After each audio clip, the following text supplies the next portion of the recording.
Alright, I managed to get my fan clutch off here by using a large channel lock and just channel locking it around this round part right here, and then getting in this 1.25 inch socket there, and then just breaking it loose like that, just fighting opposite force. So that seemed to get it off there.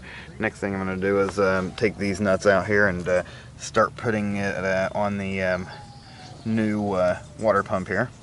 So get started on that.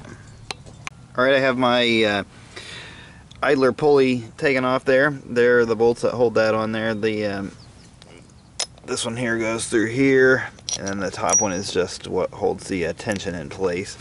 And now I'll come up here, and I still got the belt on, but I got all the timing pieces lined up correctly.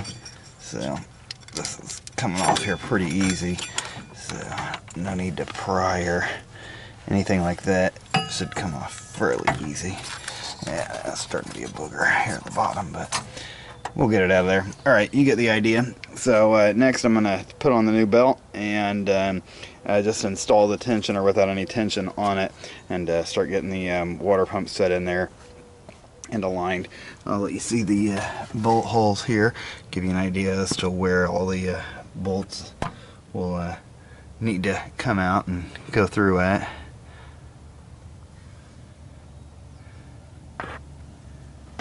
Alright, very good. On to the next step. Alright, here's where I'm at now. I've got the water pump on there and the timing belt on. The marks line up, as you can see there. The little arrows marking up with there, and that is marked up with that. I had to kind of tinker around with this thing to get it lined in there and all the teeth lined up by moving this nut with a 7/8 wrench kind of back and forth until it lined it up and everything. Had to apply some pressure with on the tensioner there to you know, get some tension. I'm going to undo that now that I got the spring in there. Getting that spring in there, I had to put the spring in first, and then line it up with the water pump, and then kind of push it in there, compressing the spring. It took a little bit of maneuvering and finagling to get that on there, but I know I got the and then I started with the bottom bolt on the other side. I'll come around to this side and give you a view of this. I started with this bolt down here and started that one, and that let that thing go, that needle and pin go through there. So then I went to this one, and then I went to the very bottom one down here. Alright, let's see what else. Anything else I've done? Not much else, but I know this thing's timed right, and now I got the water pump on there with the gasket and some silicone around it to make sure it all stayed on there. So, held on there good.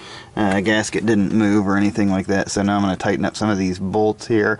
Kind of undo this one and then this one here, and let the spring apply the pressure for this pulley here, so it's not got too much or too little. That's what that spring does, is supposed to apply the pressure for that after I tighten down this water pump. So tighten down the water pump and then adjust this tensioner pulley, and then start putting these covers back on and start bolting everything back together. Wasn't too bad of a job. Should be pretty easy for any novice mechanic to do something like this. So I'll keep on working and provide an update when I get to the next step. Alright, here's where I'm at now. I've got this front cover put on here. Next I'm going to add these hoses that go through here. Drop in the fan and hook on the bottom crank pulley. I think that's what I'll do first. Put on that crank pulley so it'll be easy to get to, and then I'll route in the fan after I put the shroud in and everything. So it's moving along nicely. So yeah, let's see here. What am I going to do first? Put on this bottom crank pulley. Then I will drop the radiator in here and then put the shroud around the fan, or through here, and then I'll put the fan on and everything. So it's moving along nicely. I will continue to work on it. Looks like this is only about a one-day job, so shouldn't be too awful difficult. This is all the same day and it's already going back together, so on to the next step. Alright, got me some new parts, went to AutoZone and got me an oil change kit, a new distributor rotor, and a couple new belts. My old belts are pretty cracked and worn, so I figured I'd just go ahead and replace that, so everything should be nice and dependable when I get it all fastened back up. Got the crank bolts tightened down on there. Got this cover put back on there. Had to makeshift a bolt because one of the bolts weren't no good. Got all that fastened in there, that mount there.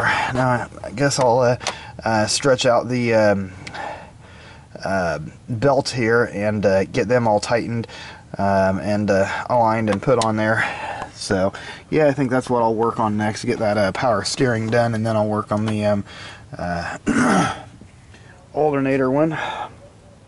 So don't have a whole lot left to do.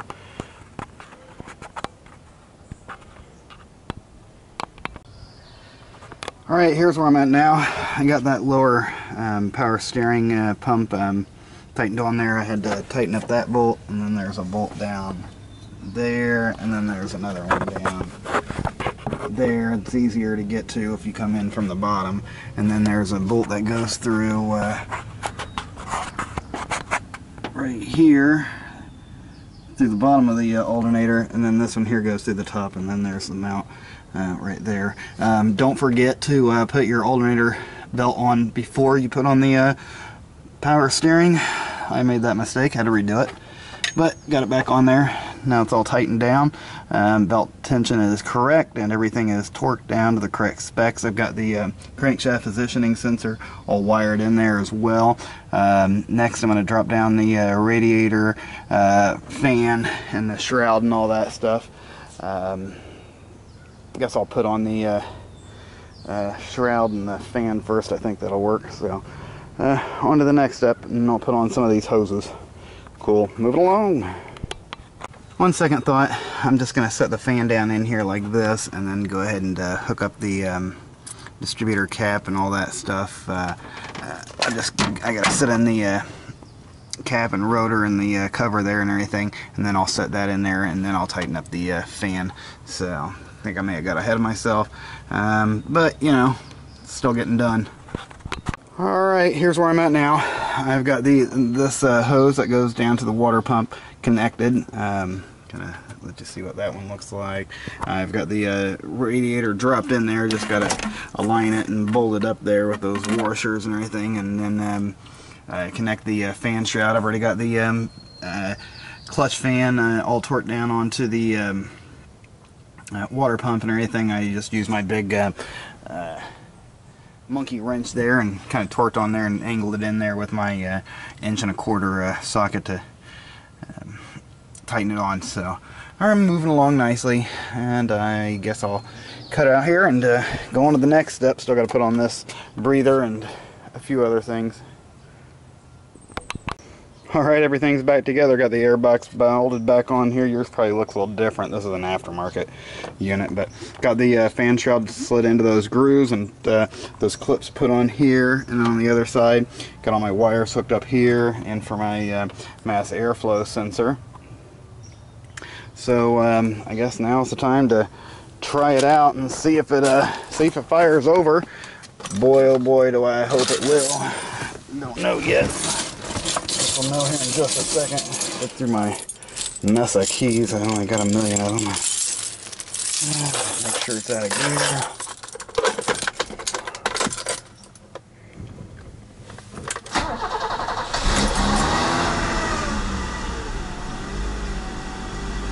What do you know? Fires up. First try.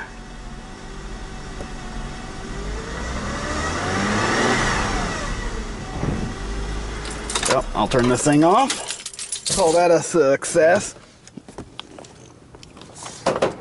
Might have to retorque the belts and everything because they are brand new ones. I'm going to go ahead and change the oil in this thing and call it done. So as you can see, it runs, and soon we'll be driving. So it's a success. Yes. Questions, comments, leave me one in the comment section down below, and I will help you get your 2.7 back on the road. Yippee.